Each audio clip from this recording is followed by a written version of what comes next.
Jeremiah chapter 52. Zedekiah was 21 years old when he became king, and he reigned in Jerusalem 11 years.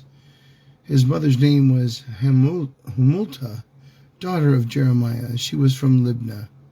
He did evil in the eyes of the Lord, just as Jehoiakim had done.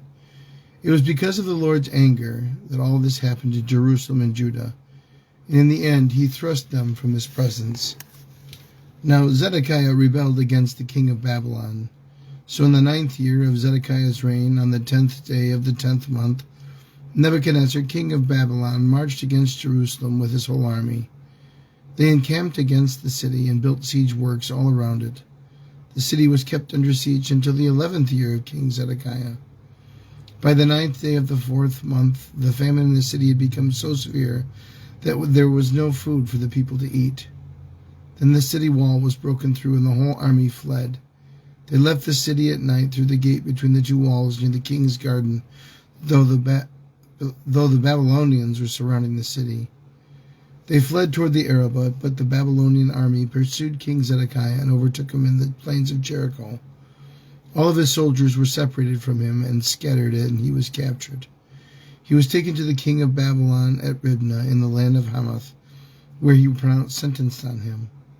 There at Riblah, the king of Babylon killed the sons of Zedekiah before his eyes. He also killed all the officials of Judah. He then put out Zedekiah's eyes, bound him with bronze shackles, and took him to Babylon, where he put him into prison till the day of his death. On the 10th day of the 5th month, in the 19th year of Nebuchadnezzar, king of Babylon, Nebuzaradan, commander of the imperial guard, who served the king of Babylon, came to Jerusalem. He set fire to the temple of the Lord, the royal palace, and all the houses of Jerusalem. Every important building he burned down. The whole Babylonian army, under the commander of the imperial guard, broke down all the walls around Jerusalem. Nebuzaradan, the commander of the guard, carried into exile some of the poorest people and those who remained in the city, along with the rest of the craftsmen and those who had deserted to the king of Babylon. But Nebuzaradan left behind the rest of the poorest people of the land to work the vineyards and the fields. The Babylonians broke up the bronze pillars, the movable stands, and the bronze sea that were in the temple of the Lord, and they carried all the bronze to Babylon. They took away all the pots, shovels, wick trimmers, sprinkling bowls, dishes, and all the bronze articles used in the temple service.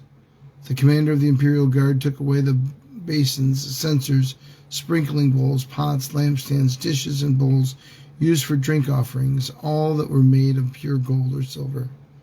The bronze from the 2 pillars, the sea, and the 12 bronze bowls under it, and the movable stand, which King Solomon had made for the temple of the Lord, was more than could be weighed.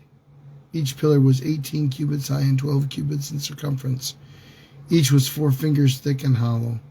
The bronze capital on top of one pillar was 5 cubits high and was decorated with a network of pomegranates and bronze all around.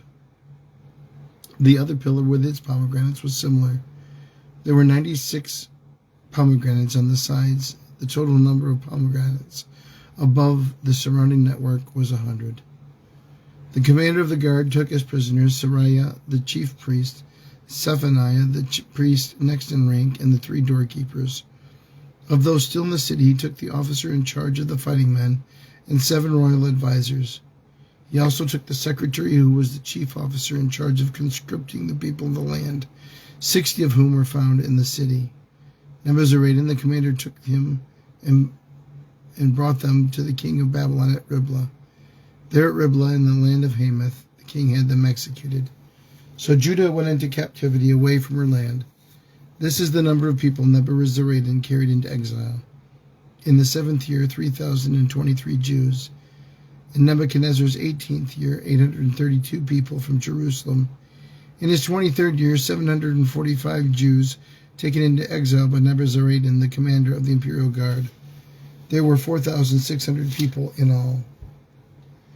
In the 37th year of the exile of Jehoiachin, king of Judah, in the year of Awech-Marduk, in the year that Awech-Marduk became king of Babylon, on the 25th day of the 12th month, he released Jehoiachin, king of Judah, and freed him from prison.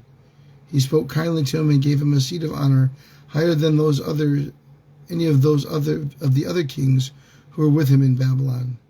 So Jehoiakim put aside his prison clothes, and for the rest of his life ate regularly at the king's table. Day by day, the king of Babylon gave Jehoiachin a regular allowance as long as he lived to the day of his death. Jeremiah 52.